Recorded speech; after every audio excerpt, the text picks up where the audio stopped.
Okay, Assalamualaikum geng dan salam sejahtera semua. Dekat sini pasal kereta aku ni, aku rasa macam nak restore punya juga. Pasal kondisinya pun dah teruk juga. Kau tengok rim, aku pun dah tak tahu dah jadi apa dengan rim ni, dengan tayar botaknya. Tapi sebelum aku nak restore kereta ni, nanti akan aku buat konten untuk kereta ni. Aku nak tunjuk kat korang something. Dekat belakang aku ni ada beberapa biji motor. Yang ni motor aku, ni motor customer.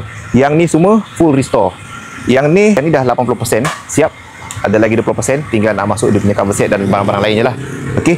Jadi yang ni, kalau korang tengok dekat video sebelum ni, yang kau pasal dia pakai rim buruk tu, itu bukan rim dia. Ini rim sebenar dia.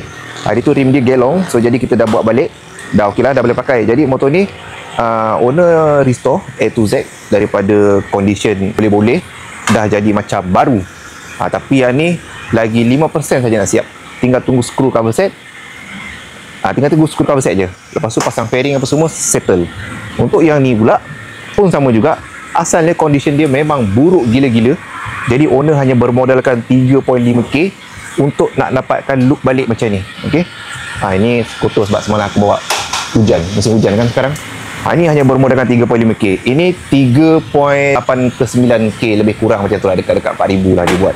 Sebab ada sikit-sikit barang-barang tambahan. Jom, yang untuk yang biru ni pula. Okey, untuk yang biru ni pula pun lebih kurang sama juga. Total cost dia taklah sampai, yang ni sampai 4,000 lebih.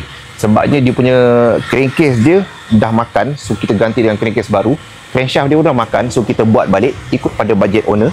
Jadi untuk motor ni, dia punya body frame dia powder lah. Body frame, swing arm dengan fork sekali kita powder. Yang ni pun sama, powder. Untuk crankcase tengah kita wet blasting lah. Untuk skru semua kita celup baru.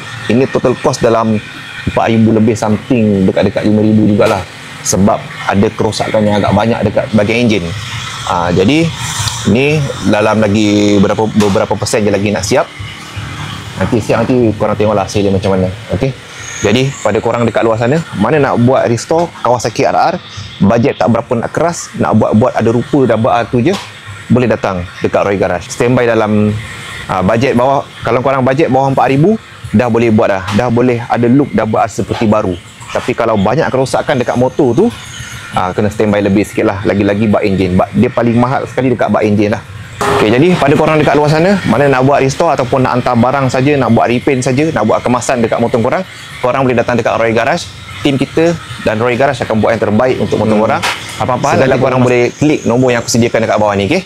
Nak motor korang tip-top, lawa, ambil gambar comel-comel, pergi konvoi, siapkan dekat Roy Garage. Okay? Itu saja.